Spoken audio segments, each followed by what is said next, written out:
Liam's POV. Sleep never came that night. 74. 55 vouchers. Every time I closed my eyes, I saw it again, Angela stepping back, her face tight with panic, Ethan leaning in where he had no right to be. The imagery played on a vicious loop, each time sharpening the same instinct in my chest. Protect her. Destroy the threat. Destroy Ethan. I rolled out of bed and dropped to the floor, knocking out push-ups until my arms burned and my breath came hard. It didn't help. The anger stayed, coiled and restless. I took a cold shower next, letting the water bite into my skin until my teeth chattered, hoping it would shock the violence out of my system. It didn't. By the time I checked the clock, it was almost 2 in the morning. The apartment was quiet, the kind of quiet that made your thoughts louder. I pulled on a t-shirt and padded into the kitchen for water, needing something, anything, to ground. Angela was already there. She stood at the counter in one of my hoodies, sleeves pushed up, hands wrapped around a mug of tea. Her hair was loose, falling over her shoulders, her face bare and soft in the low light. She looked tired. Not just sleepy worn. She glanced up when she heard me. Can't sleep either, she asked quietly. I shook my head and grabbed a glass, filling it at the sink.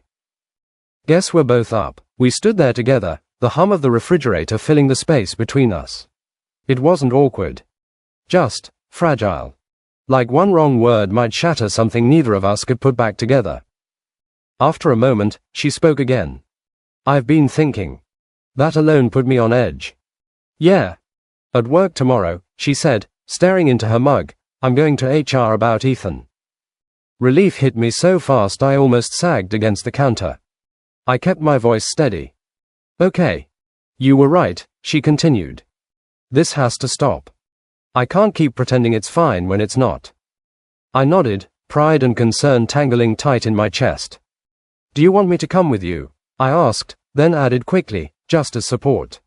You don't need to say yes, but I'd really like to be there with you. Just to make sure you're okay. She hesitated, chewing on her lower lip. Then she nodded. Actually, yeah, that would help. Something warm settled under my ribs. Of course. There was silence again and then I turned to her. Angel, I called and she looked at me. I took a deep breath and continued. Ethan, if he comes back genuinely, will you accept him? I felt the air freeze at my question. Angela looked at me for a while before she shook her head. I've known Ethan for as long as I can remember. I'd know when he was genuine. This game he's playing is because he knows he's lost. That's all there is to it. Her words soothed me and I just nodded. We headed back to our rooms a few minutes later. The next morning came too. 12:10 Monday, January 26 GR. Chapter 44. Fast. 55 vouchers. We drove to her office together, the city still waking up around us. She was quiet the whole way, hands folded in her lap. Gaze fixed out the window. I wanted to reach for her, tell her she was doing the right thing, but I didn't want to crowd her. So I stayed still, present. I waited in the lobby while she went upstairs, pacing a groove into the carpet. 40 minutes felt like 4 hours. When she finally came back down, she looked drained, her shoulders were slumped, eyes dull with exhaustion. They're opening an investigation, she said as soon as she reached me. They're going to interview other employees. See if there's a pattern. She paused, then added, they're moving me to a different project team immediately. So I don't have to work with him. I didn't let myself think about what might happen. I just stepped forward and pulled her into my arms. She froze for half a second, then melted against me, her arms wrapping around my waist like she'd been holding herself together all morning and finally let go. I held her tighter than I meant to, pressing my chin to the top of her head. I'm proud of you, I murmured. She exhaled shakily. I was so scared. I know, I said, but you did it.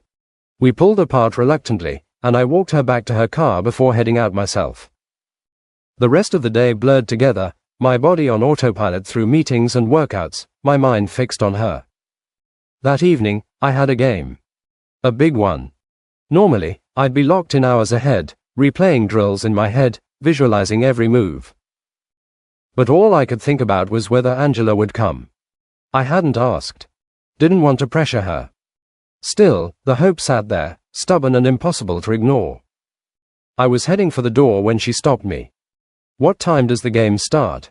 she asked casually, leaning against the counter like she wasn't holding my heartbeat hostage. "7, I said. "But you don't have to." "I'll be there," she interrupted. I stared at her, stunned. She smiled, small but genuine. "I've never seen you play." "It's about time I did." My heart nearly stopped. "Yeah," I managed. "Yeah," she replied, smiling at me. I smiled back and walked out, my heart nearly bursting out of my chest from happiness. I drove to the arena in a daze, fingers tapping the steering wheel as adrenaline kicked in early. I texted Marcus as soon as I parked. "She's coming to the game," I told him, the smile on my face, ever present. His response was immediate. "Don't fuck it up by playing like shit." I laughed under my breath, tension easing just a fraction. In the locker room, the energy was high, music blasting, teammates joking, lacing up. I went through the motions, pulling on my jersey, tying my shoes, feeling the familiar weight settle onto my shoulders. The 12:10 Monday, January 26, GR. Chapter 44. Coach pulled me aside just before warm-ups. "You've been distracted lately," he said bluntly. "But I don't think it's a weakness." I met his gaze. "No, sir." .74. 65 vouchers. "Channel it," he continued. "Use it. Play like you've got something to prove." I nodded, understanding hitting hard. I did have something to prove. Not to the crowd. Not to the scouts. Not even to myself. To the woman who would be watching from the stands tonight. Because for the first time in a long time, this wasn't just about the game. It was about showing her who I was when it mattered. I pulled out my phone and shot a quick text to her. "I totally forgot to give you something. There's a new jersey inside my closet. It's for you. I'd really like it if you wore it to the game." I hit send before I would chicken out and not send it. I honestly prayed that she would wear my number today. Just the thought alone did something to my insides. It felt like I was in college all over again. Just this time, I was determined not to mess this up. Tian. AD. Comment. Send gift. No ads. 12:10 Monday, January 26.